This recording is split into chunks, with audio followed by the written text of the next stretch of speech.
There needs to be a discussion about Republican social issues and how those issues are dividing our nation. And of course, Republican social issues can't be discussed without including the fundamentalist Christian influence on Republican politics. In the last 20 years in particular, the evangelical charismatic movement in America has departed from the traditional neutral role religion has played in American politics to being totally involved in every aspect governing. Today, religion is completely intertwined with the Republican Party. Every single Republican candidate seeking their party's nomination must adhere to a very strict fundamental religious point of view. Every single Republican candidate must pledge to incorporate Christian fundamentalism into the laws they support and sponsor, or there's no chance they will get the Republican nomination.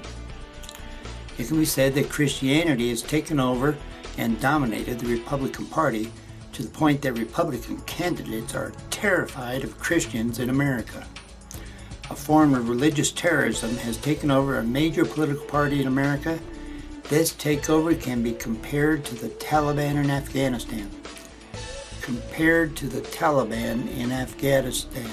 All right, now keeping in mind the influence of the American Christians in the Republican Party, just exactly what has the Republican Party advocated down through the years that has harmed America so much in terms of their social policies? Well, here's a list. The number one issue, of course, is the issue of abortion. Republican Christians are literally tearing this country apart on this issue. And the solutions are really pretty easy. If you're a man and you don't believe in abortion, and your wife or your daughter gets pregnant, it's real easy. Tie them up, lock them in the bedroom, and make them have that baby. And if you're a woman and you don't believe in abortion and you get yourself knocked up somehow, well, that's real easy too. The answer for you is, don't have an abortion. How about that for an answer? Don't have one. Yeah, right. Okay, the death penalty. Isn't it funny how those Christian Republicans think executing someone is just absolutely wonderful, and how they practically have a climax every time someone does get executed? According to Republicans, no need for affirmative action anymore because we're not a racist country. Yeah, all you have to do is take a look at those all-white churches and those all-white Christian schools and tell me we don't have racism in this country anymore. And then we come to education splitting this country. Guys like Ron Paul, who want to get rid of the Department of Public Education. You know what it is, don't you? It's all those little parents out there who don't want their little white precious darling going to school with those terrible little black and brown kids in the country. So they send them off to these all-white Christian schools. Then they get pissed off because they have to still pay taxes for public schools. They want that money to go to their little Christian school. And so they're quite willing to just dump the public schools. There's a divide on global warming and climate change.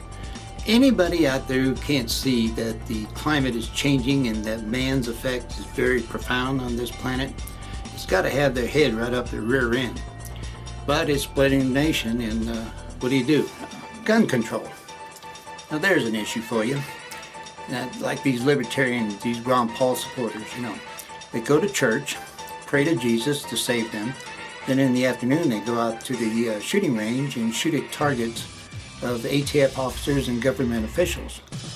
After they're done with that, they go home with their gun, sit down on the couch, crack out a Soldier of Fortune magazine, and masturbate over pictures of dead people. Now, how in the world are you supposed to deal with people like that? And really, that's just the beginning. These Republicans and their religious cohorts, they want to do things to our country that has never been done before. Healthcare, what are they waiting for? 150 million people not to be insured? Religion and government. What's this thing about putting religion in our government? That flies in the face of everything our founding fathers believed. Same-sex marriage. Since when do you deny American citizens their civil liberties and then insist that they pay taxes too? I mean, what kind of an agenda is that? Social Security, privatized Social Security. Didn't these people learn anything from that last financial fiasco in 2008? Wall Street will steal every single penny that everybody has if you let them. Taxes. We've had over 10 years of the Bush tax cuts. Did anybody create any jobs with that? Has anybody seen any economic activity come from it? This notion of giving taxes to the rich and corporations doesn't work. Welfare. Protect those who cannot defend themselves. Take care of the weak, the homeless, our veterans. Take care of the elderly. When you stop doing that, your country's not worth a flip. It's not worth keeping anymore. Now, before everybody gets all cranked up and starts thinking that I'm down on Christianity, I'm not. I'm down on fundamentalism in any form that it comes in, whether it's Buddhist, Hindu, Jewish, Christian, it doesn't matter to me. Fundamentalism has been a blight on mankind for the entire history of mankind. The fact that fundamentalism has taken over the Republican Party just, in my mind, represents an extreme danger to America. And that goes for Ron Paul too. He is very much Republican and very much running in fear of the Christian fundamentalists. He toes the line for them, make no mistake about it.